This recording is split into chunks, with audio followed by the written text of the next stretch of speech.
الحمدللہ رب العالمین والصلاة والسلام علی سید الانبیاء والمرسلین وعلی آلہ واصحابہ اجمعین اما بعد فاعوذ باللہ من الشیطان الرجیم بسم اللہ الرحمن الرحیم وَلْتَكُن مِّنْكُمْ أُمَّةٌ يَدْعُونَ إِلَى الْخَيْرِ يَأْمُرُونَ بِالْمَعْرُوفِ وَيَنْهَوْنَ عَنِ الْمُنكَرِ صدق اللہ مولانا العظیم۔ درود پاک پڑھی اللہم صلی علی سیدنا مولانا محمد وعلی آل سیدنا مولانا محمد وبارک وسلم۔ عزیزان گرامی، قرآن شریف میں متعدد مقامات پر اللہ تعالیٰ نے نبی کریم صلی اللہ علیہ وآلہ وسلم کی امت کو نیکی کا حکم دینے اور برائی سے منع کرنے کا حکم دیا ہے۔ جو آیت فقیر نے سورۃ آل عمران میں سے پڑھی ہے، اس میں بھی یہی بات مذکور ہے۔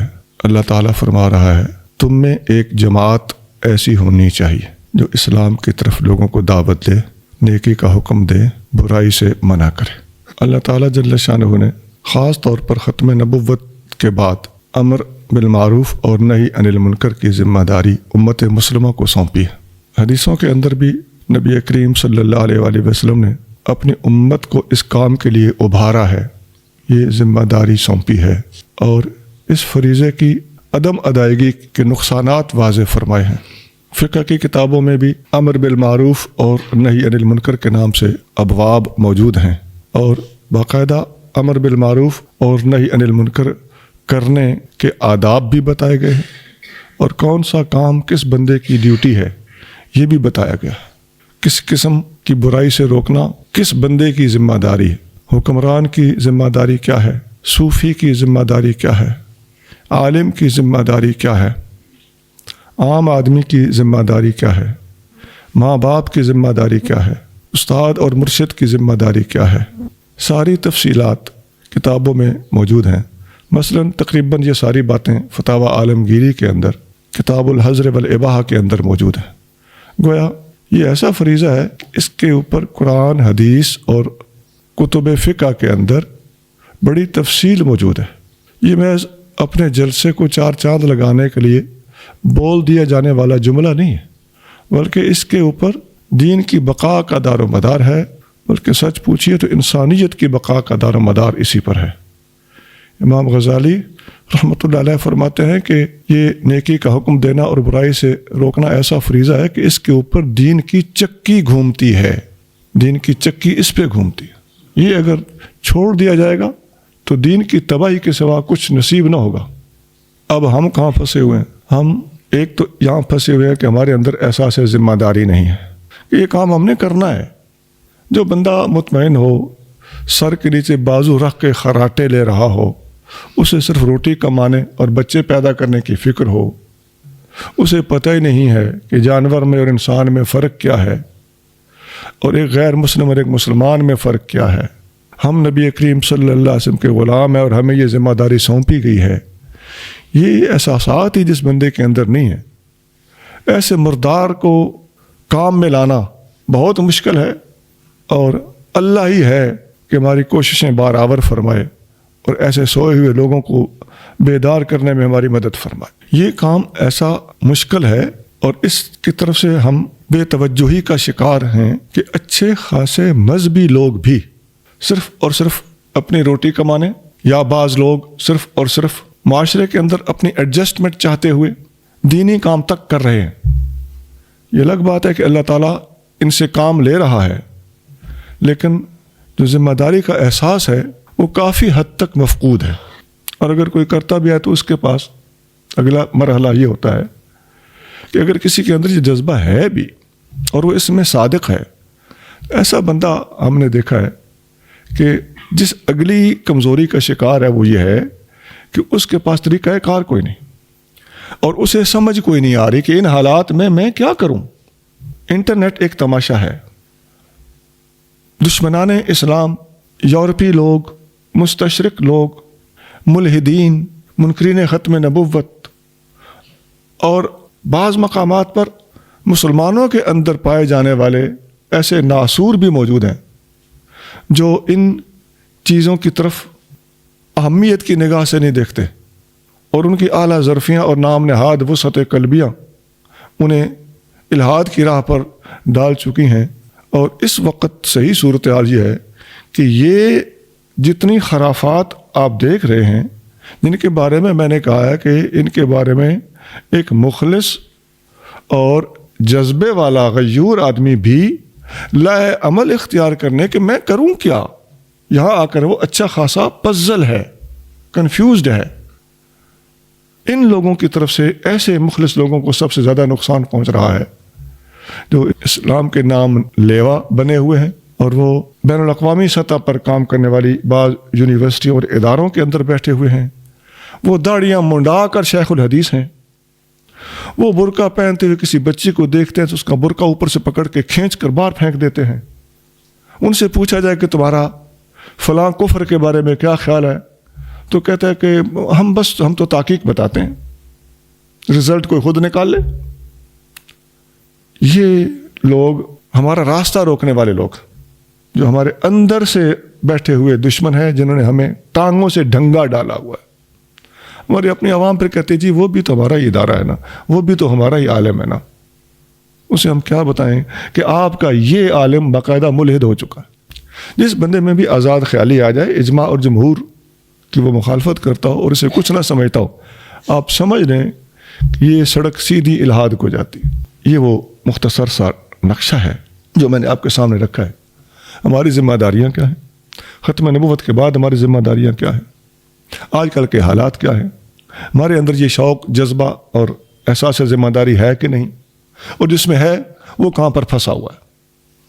اب آپ بتائیے، اس موضوع پر جو میں نے باتیں کی ہیں، جس صورتحال تک میں نے آپ کو قرآن کی آیت پڑھ کے آہستہ آہستہ پہنچایا ہے، یہاں پہنچنے کے بعد ہمیں بیٹھ کے سوچنا چاہیے کہ نہیں اب ہم کیا کریں جس کے ساتھ ہم دنیا کے حالات کو اللہ کی مرضی کے مطابق، اللہ کے محبوب صلی اللہ علیہ وآلہ وسلم کی پسند کے مطابق ڈیل کر سکیں اور دنیا اور حالات کا رخ موڑ سکیں۔ یہ ہماری بہت بڑی ذمہ داری ہے۔ اب مسئلہ یہ ہوتا ہے کہ یہ جو میں گفتگو کر رہا ہوں، میرے سامنے یہ بچہ بیٹھا ہوا ہے، ان کو کیا پتا، اور جو کام کے بندے ہیں وہ گنتی کے بیٹھے ہوئے ہیں۔ ہماری آواز تو یہیں پہ دب گئی۔ عزیزو، اس بات سے بھی ہم نے نہیں گھبرانا۔ یہ میں نے بات کی ہی اس لیے ہے کہ آپ تگڑے رہیں، صرف اور صرف اگر ہم سارے کے سارے کام کرنے کے لیے کھڑے ہو جائیں اور ڈٹ جائیں اور ایک لاہ عمل ہم تیار کر لیں، اس کے مطابق ہم ایکشن لینا شروع کر دیں جو شریعت کے مطابق ہو، وہ ہوگا اسلامی قانون کے دائرے کے اندر، اس میں کسی قسم کی جذباتیت نہیں ہوگی، لیکن کام کرنے کے لیے آمادہ ہو جانا اور قدم اٹھانا، اب اس کا فقدان ہے یا اس کی کمی ہے۔ اب آپ کے سامنے جو رکاوٹیں ہیں وہ کیا ہیں؟ فلاں بندے کی زبان بڑی لمبی ہے، ہمارے پاس ایسا بولنے والا بندہ کوئی نہیں، ایک رکاوٹ۔ فلاں بندے کا مطالعہ بہت زیادہ ہے، ہمارا اتنا وسیع مطالعہ نہیں ہے، دوسری رکاوٹ۔ فلاں بندہ باہر کے ملک میں بیٹھ کر زہر اگل رہا ہے، ہم یہاں پر قانون کی بیڑیاں ڈالے ہوئے بیٹھے ہیں، تیسری رکاوٹ۔ فلاں فرقے کی تنظیم بہت مضبوط ہے، اگرچہ ان کے پاس کوئی باقاعدہ ملک نہیں ہے، لیکن ایک خفیہ اقتدار انہوں نے قائم کر رکھا ہے اور وہ بڑے منظم طریقے سے کام کر رہے ہیں، چوتھی رکاوٹ۔ جبکہ ہمارے ہاں ایک کمانڈ نہیں ہے، کسی ایک عالم کو پاکستان ہی کا شیخ الاسلام مان کر یا پوری دنیا کا ایک سب سے بڑا عالم اور مقتدا اور رہنما مان کر کہ وہ اشارہ کرے تو ہم جان لٹا دیں، ایسی کوئی تنظیم ہمارے پاس نہیں ہے۔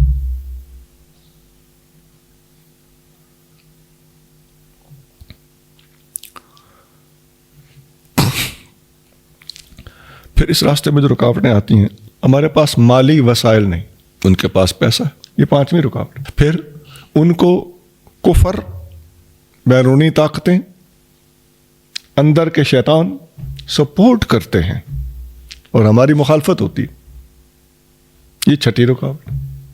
ان میں سے کوئی بات بھی غلط نہیں، واقعی یہ رکاوٹیں۔ تو اس صورتحال میں ہم نے ایک راستہ نکالنا ہے، یہ کون سی مشکل بات؟ کیا ہم اندھے ہیں؟ جیسے حالات ویسا لاہ عمل۔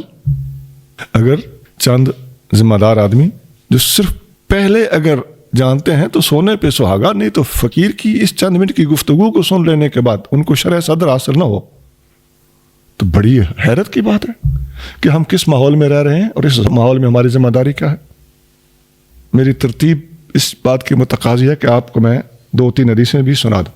مسلم شریف کی معروف حدیث ہے، من رآ منکم منکرا فلیغیرہ بیدہ، جو تم میں سے برائی دیکھے تو ہاتھ سے روکے، نہیں تو زبان سے روکے، نہیں تو دل میں برا جانے۔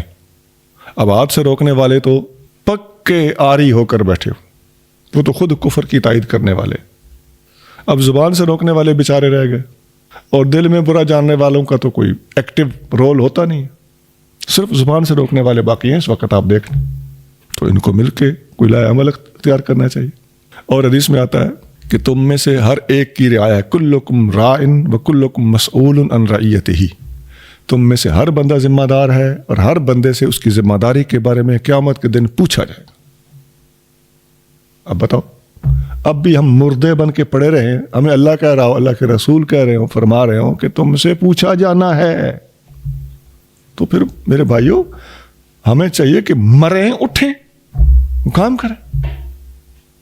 پھر آقا علیہ الصلوۃ والسلام نے تفصیل بتائی، باپ اولاد کے لیے پوچھا جائے گا، استاد کو شاگرد کے لیے پوچھا جائے گا، آقا کو غلام کے بارے میں پوچھا جائے گا، جو جس کے ماتحت ہے اس سے اس کے بارے میں پوچھا جائے گا۔ جو ہمارا اللہ عمل ہونا چاہیے اس کے اندر کچھ چیزیں ہیں جو عین لازمی ہیں، میں فرض عین نہیں کہہ رہا، میں محتاط لفظ بول رہا ہوں، جو ہماری حکمت عملی کا عین تقاضا ہے، عین لازم ہے وہ باتیں، اور کچھ باتیں ایسی ہیں جو ہماری معاونت کر سکتی ہیں۔ عین لازم کیا ہے؟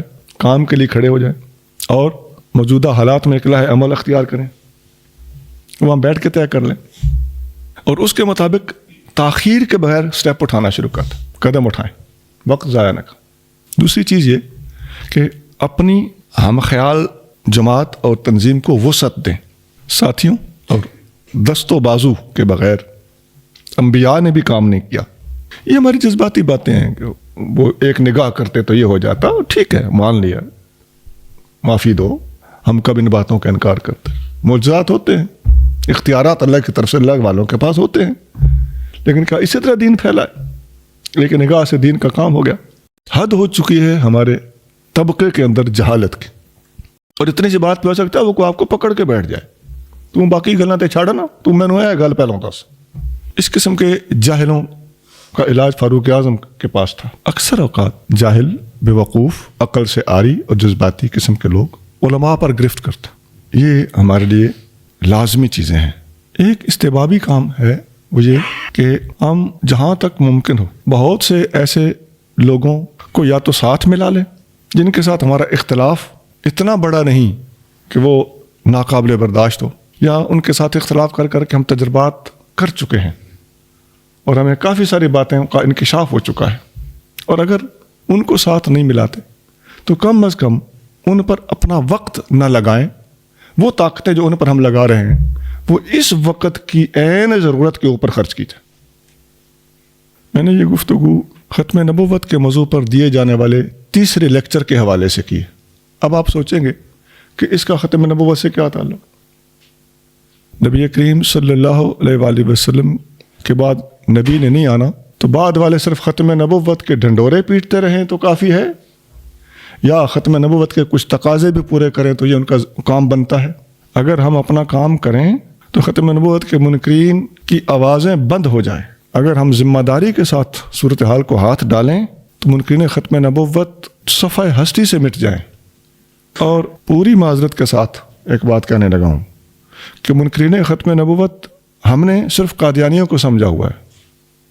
منکرین ختم نبوت قادیانی بھی ہیں، ذکری بھی ہیں، بابی بھی ہیں، اور بہائی بھی ہیں، اور یہ جو لوگ نبیوں کے بعد نبیوں سے افضل ہستیوں کا آ جانا مانتے ہیں، یہ سر فہرست ہیں جن کے خیال میں حضور کے بعد نبی تو نہیں آ سکتا لیکن نبیوں سے افضل آ سکتا ہے، اور وہ 1 2 نہیں 12 ہوں بلکہ 13 ہوں۔ یہ میں پوری ایمانداری کے ساتھ بات کر رہا ہوں کہ دنیا اسلام میں اگر سب سے زیادہ اسلام کو اندر سے جڑیں کاٹ کر نقصان دیا ہے تو اسی آخری طبقے نے دیا۔ اللہ تعالی ہمیں پوری ذمہ داری کے ساتھ حالات حاضرہ میں اپنا فریضہ ادا کرنے کی توفیق عطا فرمائے۔ سبحان ربک رب العزت عما یصفون وسلام علی المرسلین والحمد للہ رب العالمین۔